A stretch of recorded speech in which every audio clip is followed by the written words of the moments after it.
Welcome to another RSR. Tonight I'm reviewing New York Red Bulls 2, Toronto FC 1, MLS 2025 Week 5. Toronto loses, but arguably still their best performance of the year.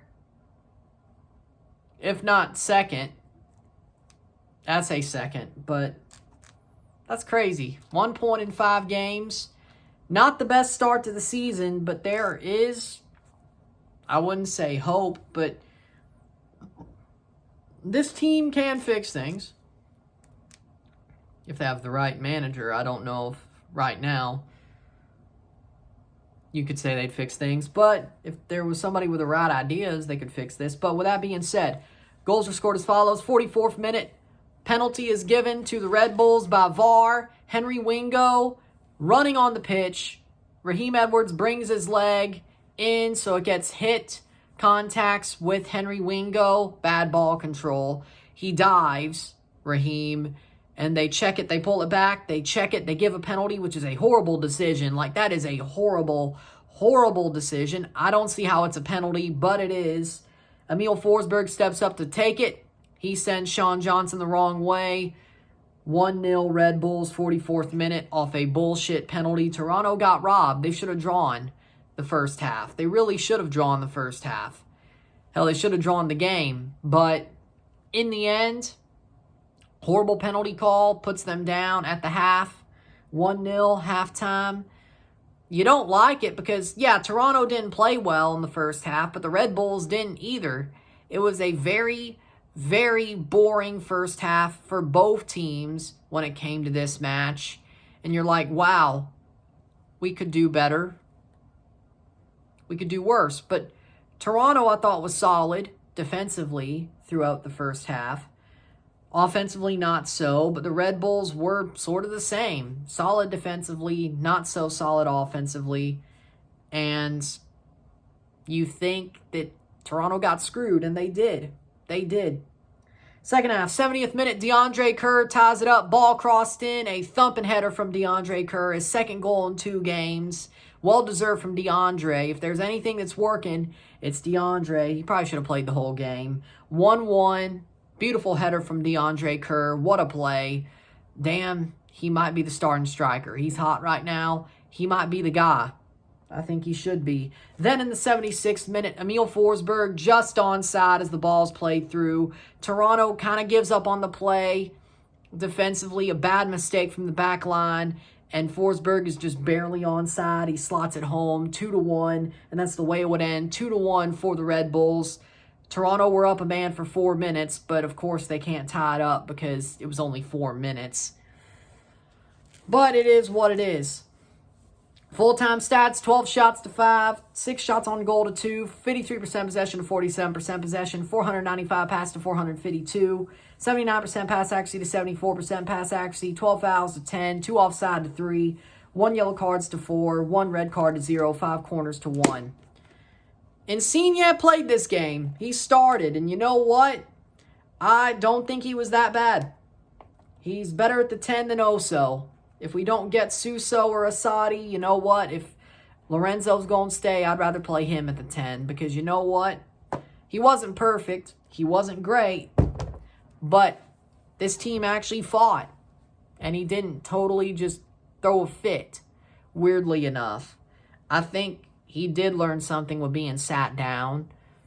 He wasn't great, but when you don't have a number 9 up top and he's playing the 9, dual 9 with Federico, and then he's only playing the wing for about 30 minutes. Yeah, I understand it, but I think you'd be better off playing the 10, really, if he is going to play. With that being said, I wasn't mad about him today, really. He did an okay job. I'm not mad about Insigne right now. Crazily enough, I thought he played solidly. Now, defensively, I think Toronto was solid for most of the match. Besides the mistake, I'm not even going to complain about the penalty. That was a bullshit call. The second goal, which should have been the drawing goal because of the bullshit penalty, but whatever.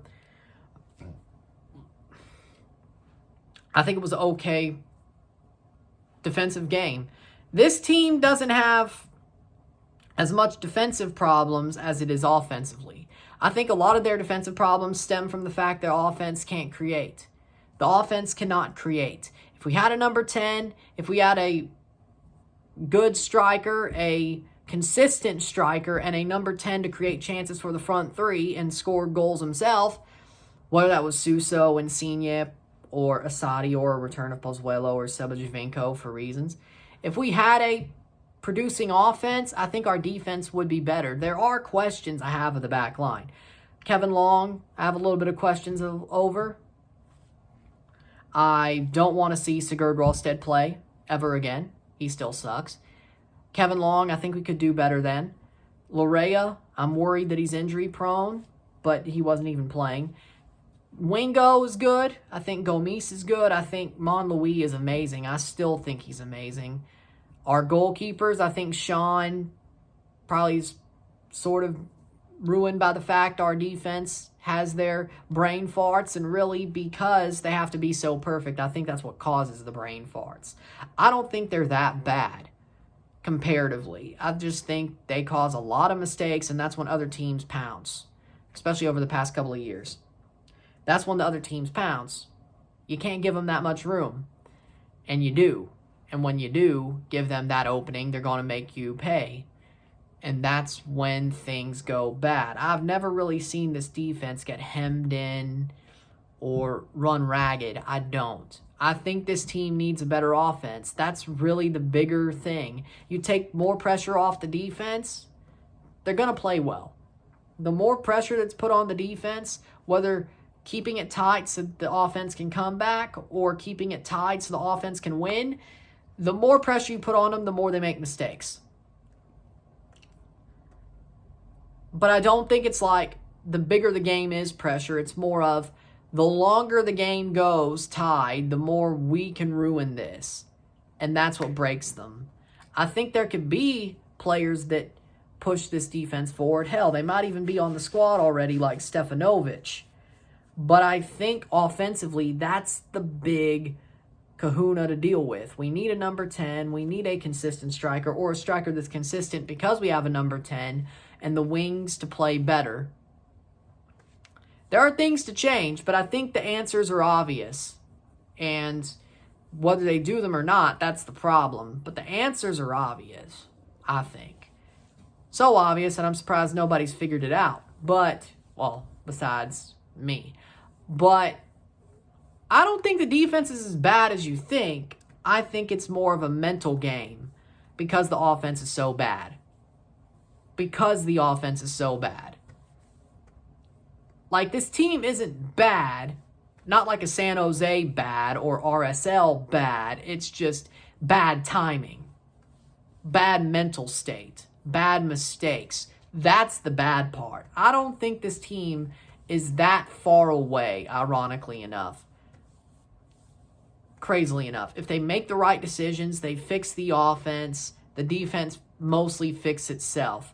Then if you want to make a chop and change because there's still a weak point, then you do that. But I think the offense getting fixed, fixes the defense more times than not. This team isn't as far away as you think. That's the bad part. And I thought this game kind of showed that. I think this game kind of shows exactly what I'm saying, is that this team is more solid than you think. But it just looks worse because of how bad the offense is. It's the offense. It's the offense. The way this team connects, there's just no connection. There's no really big forward play. And they've had their moments. Look at the header by DeAndre Kerr. They have their moments. But we need a better performing offense. And once we get that, I think we're better off. I think we're out of this doldrum. I really do. But we have to focus on fixing the offense. And then if there's some you need to fix defensively, you do that.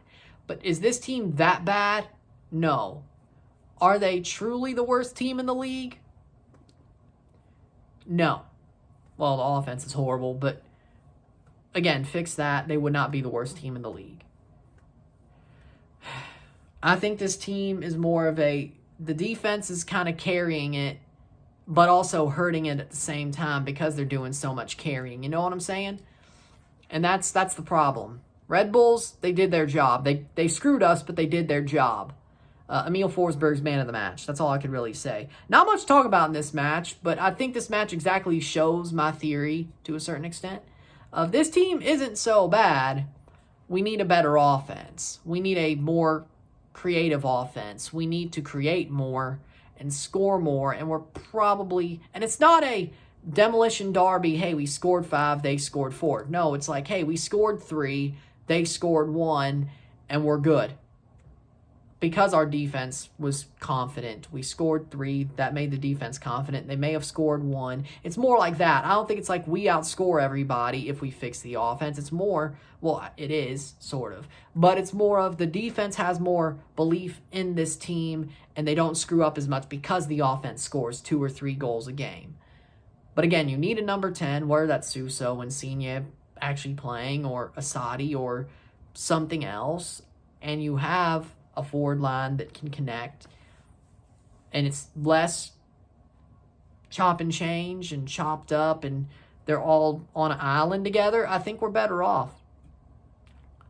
There's a couple of things to change, but it's not exactly what you think. I think this game showed that, and I'm not saying I believe in this team right now. You have to make those changes, but it's not as crazy as it seems for a turnaround to happen like that. But again, for that to happen, there has to be somebody who has the answers, put the answers on the test. Right? I don't know if that'll happen, but I don't know if anybody knows the answers. That's the problem. Well, anybody else has the answers. That's the problem. So... That's just my theory.